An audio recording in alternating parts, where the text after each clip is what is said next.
히말라야와 같은 아주 큰 높은 고산을 올라갈 때에는 첫 번째는 루트를, 그러니까 어느 길로 올라갈지를 결정해야 합니다.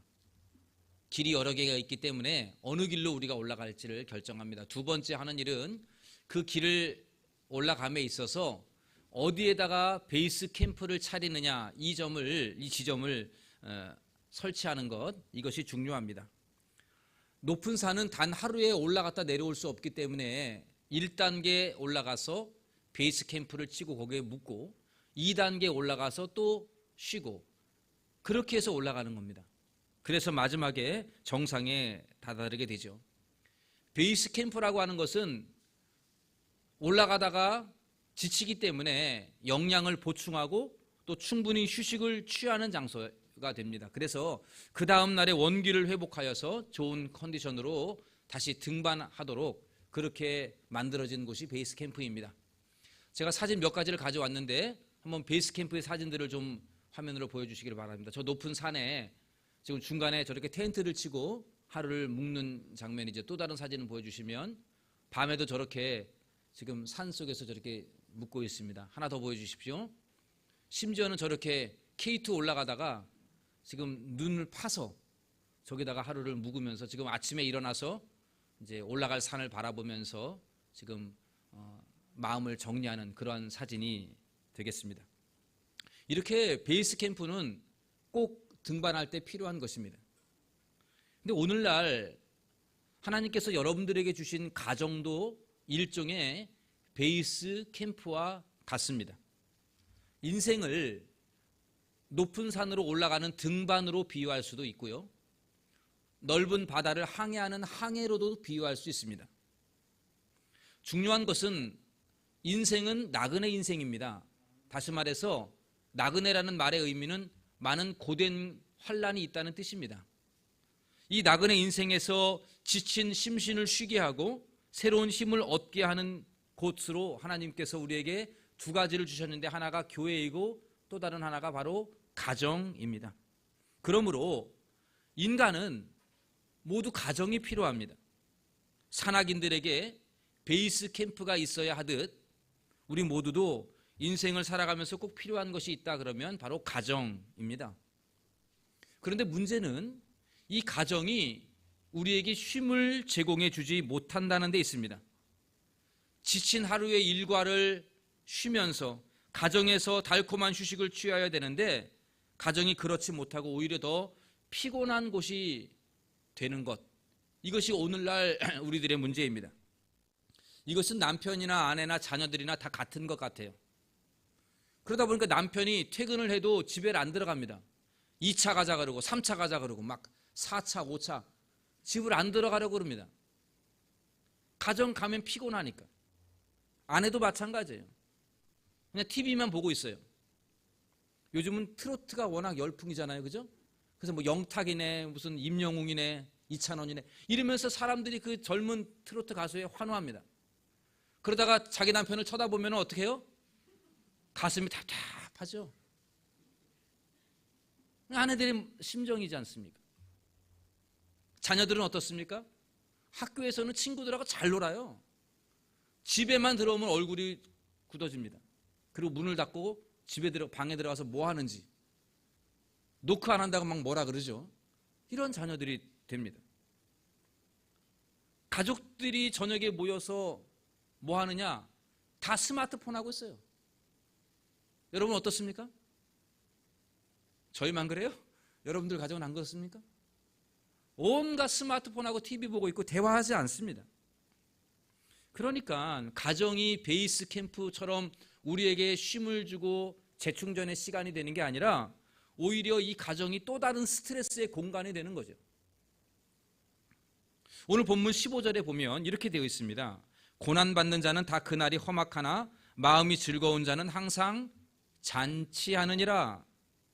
제가 이 잔치한다는 단어를 가지고 오늘 말씀의 제목을 잔치와 같은 가정 이렇게 정했는데 이 구절을 공동 번역이라고 하는 성경에 보면 이렇게 번역이 되어 있습니다. 우리 같이 한번 읽어봅시다. 낯을 찡그리고 살면 세월이 괴롭고 마음이 편하면 하루하루가 잔치 기분이다. 이렇게 되어 있어요. 낯을 찡그리고 살면 가정은 괴로울 수밖에 없어요. 가정에 와서 낯이 다 찡그러져 있다 그러면 삶이 괴로운 겁니다. 그러나 마음이 편하면 가정이 하루하루가 뭐가 같다고요? 뭐와 같다? 잔치와 같다. 우리 어제 임직식 잔치 아닙니까? 얼굴들이 다 환하고 너무너무 좋았어요. 잔치와 같은 가정. 우리 가정이 낯을 찡그림이 없이 마음 편하게 잔치와도 같은 가정이 가능할까요? 아멘이십니까 여러분? 가능합니다. 가능합니다. 얼굴 찡그림 없이 마음 편하게 쉴 수 있는 마치 베이스 캠프와 같이 산악인들에게 베이스 캠프와 같은 그러한 가정이 될 수 있습니다. 잔치가 될 수 있습니다. 오늘 본문 말씀에 바로 그 비결과 지혜가 오늘 말씀에 구구절절 담겨져 있습니다. 그러면 어떻게 하면 내 가정이 얼굴 찡그림이 없이 마음 편히 쉴 수 있는 잔치와도 같은 가정이 될 수 있을까요? 우리가 5월을 가정의 달로 보내며 마지막 주일을 맞이하는데 우리 가정이 어떻게 하면 잔치와도 같은 가정 될 수 있을까? 오늘 말씀을 통해서 4가지를 함께 살펴보면서 내 자신을 돌아보고 우리 가정을 돌아보는 시간이 되기를 바랍니다. 첫 번째로 우리 가정이 잔치가 되고자 한다면 우리 모든 가정들이 하나님을 경외해야 합니다. 하나님을 경외하는 가정, 이것이 가장 중요합니다. 16절 말씀을 다 함께 읽어보겠습니다. 가산이 적어도 여호와를 경외하는 것이 부하고 번뇌하는 것보다 나으니라. 재산이 많고 좋은 집에 산다고 해서 마음 편하고 잔치 기분이 아니라는 거예요. 반대로 단칸방에 온 가족이 살면서 불편할지라도 마음 즐거운 잔치와 같은 가정이 있을 수 있다는 겁니다. 왜냐하면 가정의 행복과 평안은 재산에서 오는 것이 아니라 하나님이 주시는 선물이기 때문에 그렇습니다. 여러분, 가정의 행복은 하나님이 주시는 선물입니다. 믿습니까? 마태복음 10장에 보면 예수님이 제자들을 보내면서 이렇게 말씀하셨어요. 어느 집에 들어가거든 그 집에 들어가서 평안을 빌라. 그래서 이 집이 합당하면 너가 빈 평안이 그 집에 임할 것이다. 이렇게 말씀하셨어요. 이게 무슨 말입니까? 평안을 빌어주랍니다. 그 집에 가면. 그러면 하나님께서 합당하다 그러면 그 집에 뭘 주겠다는 겁니까? 평안함을 주시겠다는 약속입니다. 그러므로 하나님을 경외하는 가정은 하나님께서 평안함 주실 줄로 믿습니다. 하나님을 경외하는 가정은 하나님이 주시는 행복 임할 줄로 믿습니다. 여러분 명심하십시오. 돈이 없이는 행복할 수 있어도 하나님 없이는 행복할 수 없습니다. 우리 한번 따라해 볼까요? 돈이 없이는 행복할 수 있어도 하나님 없이는 행복할 수 없습니다. 여러분 인정하십니까? 돈 없어도 행복할 수 있습니다. 아멘이시죠? 아내 되시는 여러분, 남편이 돈 못 벌어온다고 해서 행복하지 않은 건 아닙니다. 돈 없어도 행복할 수 있습니다. 그러나 하나님 없이는 행복할 수가 없습니다. 바라기는 우리 동대문 중앙교 모든 가정이 하나님을 경외하는 가정 되어서 물질이 없어도 하나님이 주시는 평안과 행복으로 넘쳐나기를 간절히 축원합니다. 두 번째로 잔치와 같은 가정이 되려면 다투지 말아야 됩니다. 다투지 말아야 된다. 참 중요한 말인데 17절 말씀 같이 이것도 읽어봅시다. 채소를 먹으며 서로 사랑하는 것이 살찐 소를 먹으며 미워하는 것보다 나으니라. 저 오늘 아침에 채소 먹고 왔어요. 채소. 여러분들 뭐 살찐 소고기 등심 드시고 오셨는지 모르지만 저 행복하다는 거죠. 안 싸웠으니까. 그죠? 사랑하니까. 여러분 화면에 보시면 17장 1절에도 비슷한 말씀이 있습니다. 한번 읽어봅시다. 마른 떡 한 조각만 있고도 화목한 것이 제육이 집에 가득하고도. 아멘. 여러분 우리 어제 떡 나눠드렸죠? 못 받으신 분들도 많은데 너무 많이 오셔가지고 생각보다. 여러분 교회에서 아무리 소 잡고 돼지 잡아도 교회가 싸우면 의미가 없는 거예요. 떡 하나 먹어도 화목하면 행복할 수 있는 것입니다. 맛있는 별미 먹는다고 행복해지는 거 아닙니다. 라면 한 끼로 때워도 얼마든지 행복할 수 있습니다. 화목하면 행복할 수 있는 거예요. 그래서 사람들이 종종 과거를 추억합니다. 예전에 먹을 것이 없었을 때가 더 행복했다. 여러분 그렇게 말씀하실 때가 종종 있죠. 저도 그런 것 같아요. 물론 지금도 행복합니다. 지금도 행복한데 과거가 떠오를 때가 있어요. 예전에 그 짜장면 한 그릇 그 혓바닥으로 다 긁어 먹었거든요. 왜 웃으세요? 여러분들 안 그러셨나요? 짜장면도 못 먹는 분도 계셨겠지요. 그 짜장면 한 그릇 혓바닥으로 다 훑어 먹었던 그때 그 맛 얼마나 맛있었는지 몰라요. 그때가 행복했던 것 같아요. 그립기도 합니다. 이 말씀이 우리에게 주는 교훈은 뭘 잘 먹고 사느냐가 중요한 게 아니고 화목해야 된다는 거예요. 다툼이 없어야 된다는 것을 강조해 주고 있는 겁니다. 다투지 않으려면 어떻게 되면 될까요? 오늘 19절에 답을 우리에게 18절에 답을 던져주고 있습니다. 18절 말씀 이거 제가 한번 읽어볼게요. 분을 쉽게 내는 자는 다툼을 일으켜도 노하기를 더디하는 자는 시비를 그치느니라. 분을 쉽게 내는 자는 다툼을 일으킨다 그랬어요. 그러니까 다툼을 그치게 하는 비결은 뭡니까? 분을 쉽게 내지 않는 겁니다. 노하지 않는 것입니다. 그러면 다툼이 사라진다는 거죠. 때로는 배우자를 보면서 화가 막 나요. 자녀들을 보면서도 화가 날 때가 있습니다. 화 안 내고 싶은데 누가 화내고 싶은 사람이 있겠어요? 근데 자꾸 화가 나는 거예요. 근데 여러분 내가 화를 내면은요 내 마음은 시원해질 수 있어요. 심리학에서도 그렇게 이야기합니다. 화나면 화를 내래요. 표출하랍니다. 그래야 마음의 병이 안 생긴다 이렇게 말을 합니다. 근데 여러분 이 말의 결론은 뭐냐면 나도 화내고 너도 화내라는 거예요. 마음에 담지 말고. 근데 성경은 너도 화내고 나도 화내자 이게 아니고 참으라고 말합니다. 내가 참으면 내 안에 화가 사라지게 되고 상대방도 화가 사라지게 되는 거예요. 여러분 이 말이 중요한 건 뭐냐면 내가 화내면 나는 마음 편할 수 있어요. 그러나 그 듣는 사람은 괴롭습니다. 상처가 있는 거죠. 그렇기 때문에 성경은 분노는 또 다른 분노를 낳고 화는 또 다른 화를 낳기에 어느 한쪽이 참으면 다툼이 발생하지 않는 겁니다. 손바닥도 마주쳐야 소리가 나는 법이죠.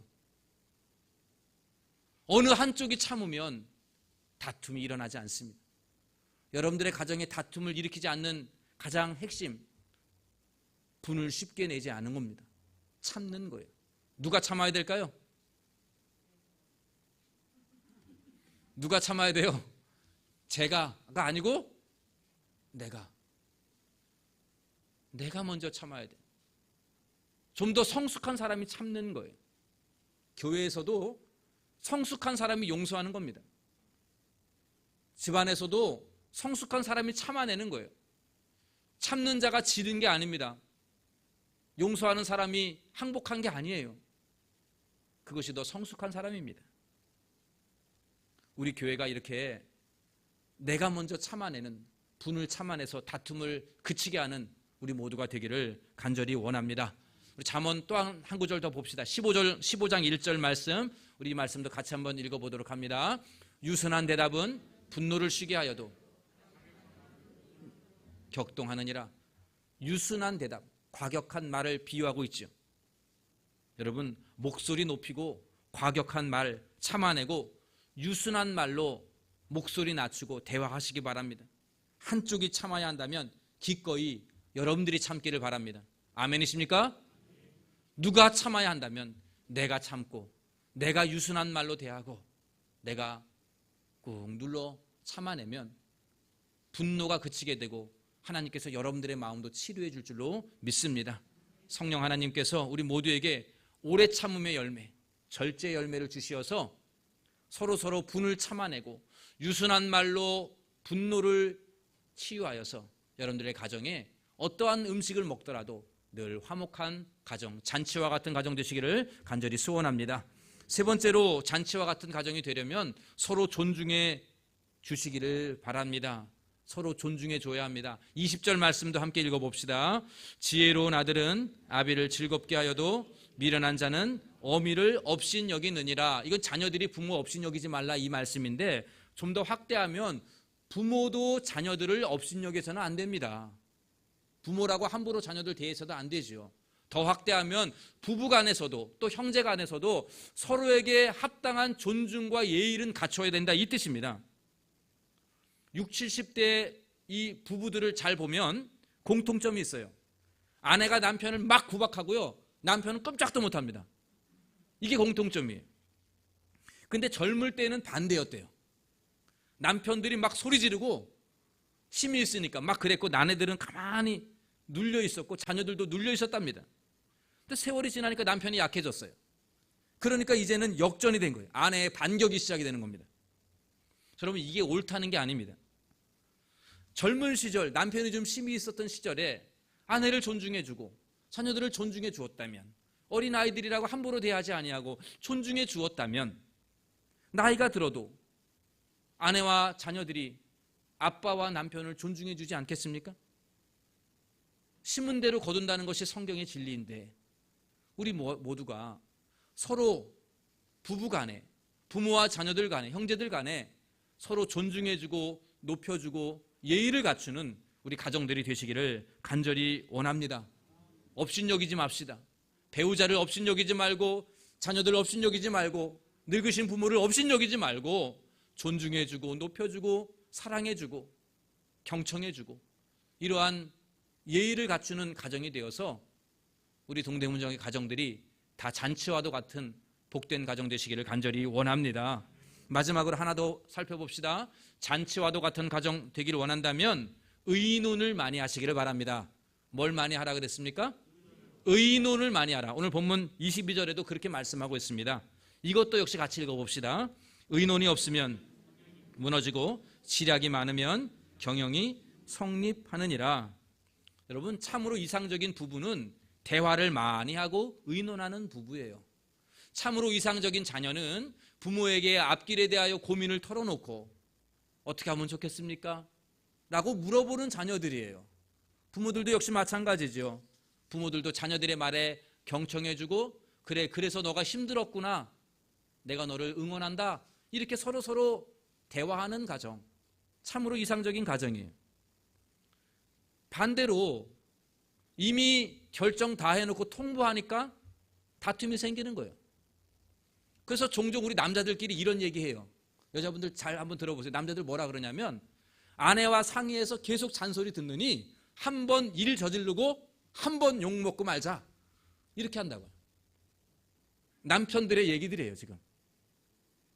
근데 여러분, 그게 아니죠. 그러니까는 늘 다툼이 있고요, 그 결과가 아무리 좋다 하더라도 하나님께서 그 가정에는 행복을 주시지 않습니다. 여러분, 잠언 한 구절만 더 봅시다. 12장 15절. 잠언 12장 15절 같이 읽겠습니다. 미련한 자는 자기 행위를 바른 줄로 여기나 지혜로운 자는 권고를 듣느니라.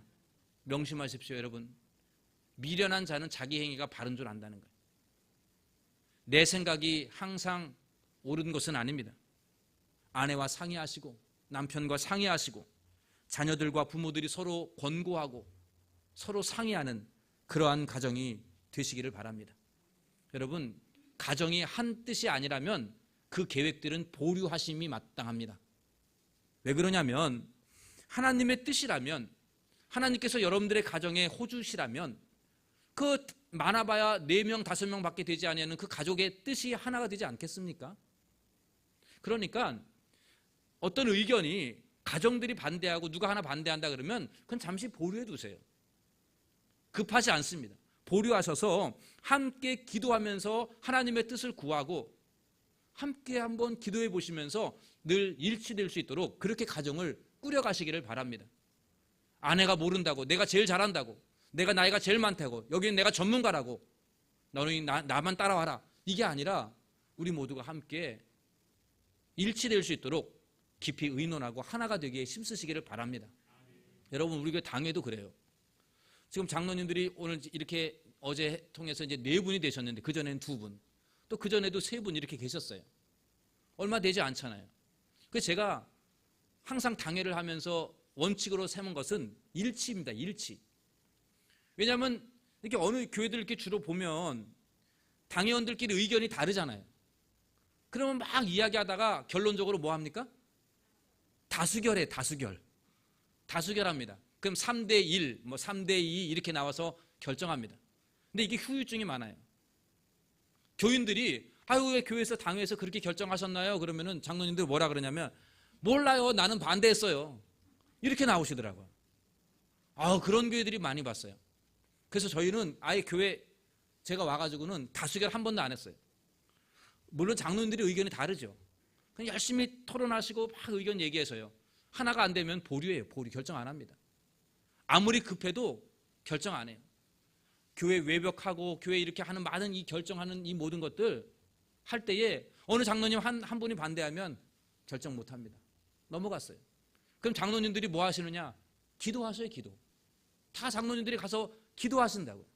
기도하시고 또 다른 사람 의견도 들어보고 충분히 기도하시다가 결과적으로는 하나가 되더라고요.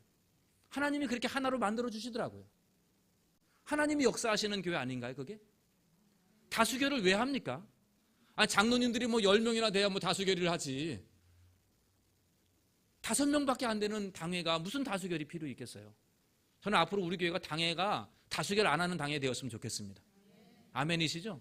모르겠어요. 뭐 부흥해가지고 장로님이 20명 생겨가지고 다수결할지 모르지만 그거 좋은 거 아닌 것 같아요. 여러분 우리가 장로 선거하는 것도 이거 3분의 2 하지만 사실 제일 원칙은 일치예요. 일치. 하나가 되는 게 제일 중요한데 그게 잘 안 되니까 교회가 차선책으로 이 제비뽑기 투표를 하는 거예요.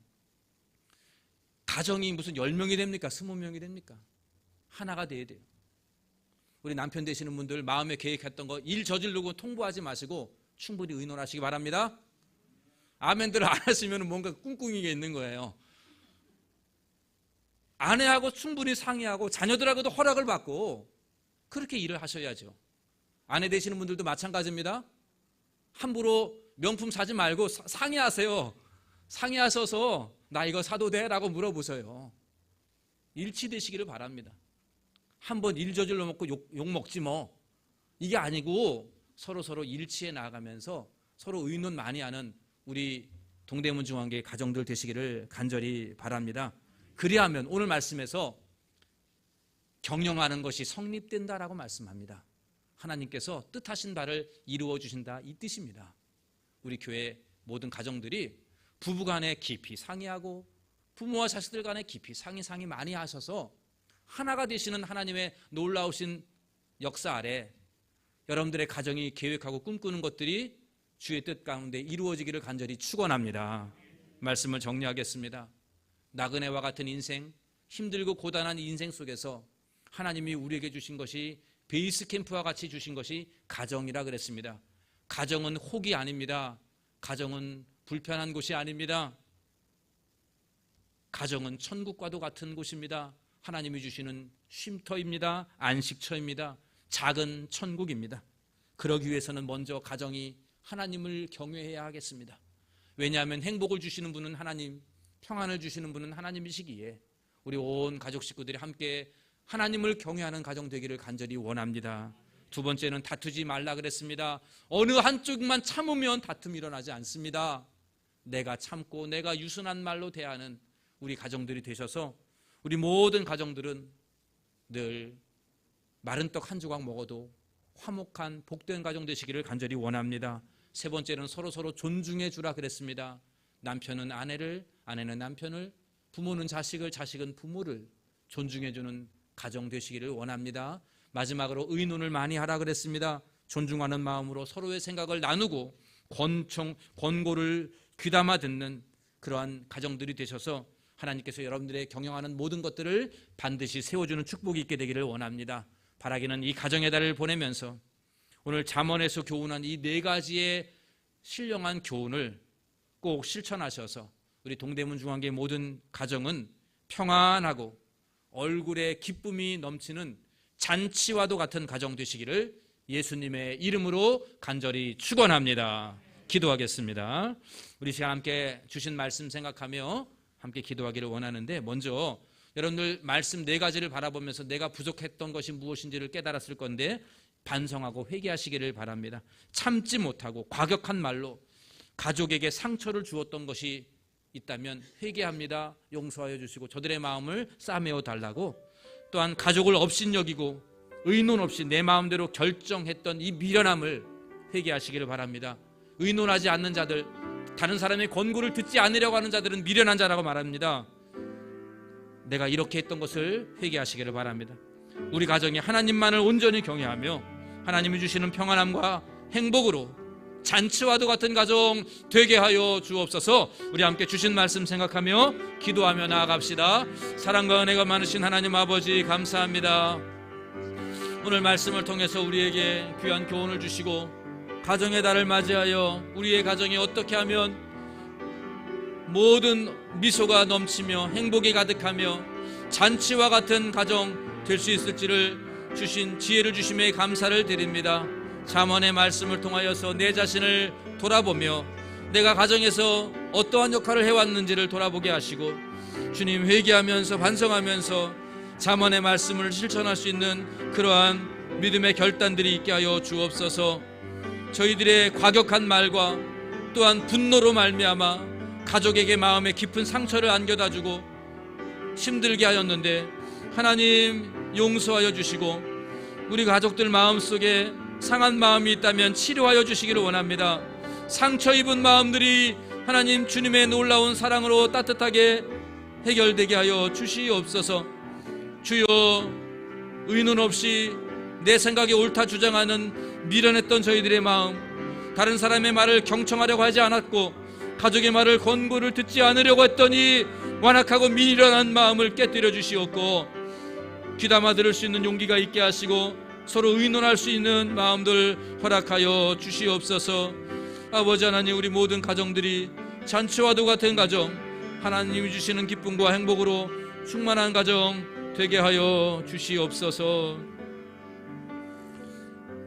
하나님, 5월 가정의 달을 맞이하여 우리 동대문 중앙교회 가정들이 하나님이 기뻐하시는 가정, 잔치와도 같은 가정 되어지기를 원합니다. 역사하여 주시옵소서. 주님, 이제껏 저희들이 미련했습니다. 과격한 말과 분노로 가족의 마음에 깊은 상처를 주었고 독단적으로 결정하고 들으려 하지 아니하고 배우자와 자녀와 부모를 무시했던 저희들의 미련함을 용서하여 주시옵소서. 마음에 상처 입은 가정들을 주님 위로하여 주옵시고 가족들의 마음의 모든 아픔을 치유하여 주옵시며 이제 이후로는 우리 동대문 중앙교회 가정들이 화목한 가정, 웃음이 넘치는 가정, 잔치와도 같은 가정이 될 수 있도록 축복하여 주시옵소서. 아버지, 우리 교회에 수많은 가정들이 있습니다. 주님, 혼자 사시는 분들도 계신데 주여, 우리 모든 가족들, 각 가정들이 산악인들에게 베이스 캠프와 같이 쉼과 재충전의 시간이 되게 하여 주옵시며 이 땅에서 천국을 맛보는 작은 천국이 될 수 있도록 역사하여 주시옵소서. 무엇보다도 하나님을 경외하는 가정 되어지기를 원하나이다.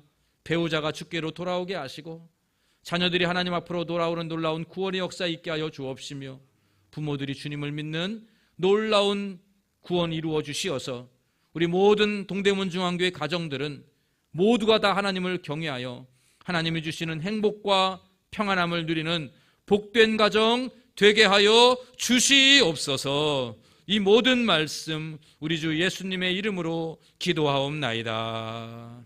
아멘.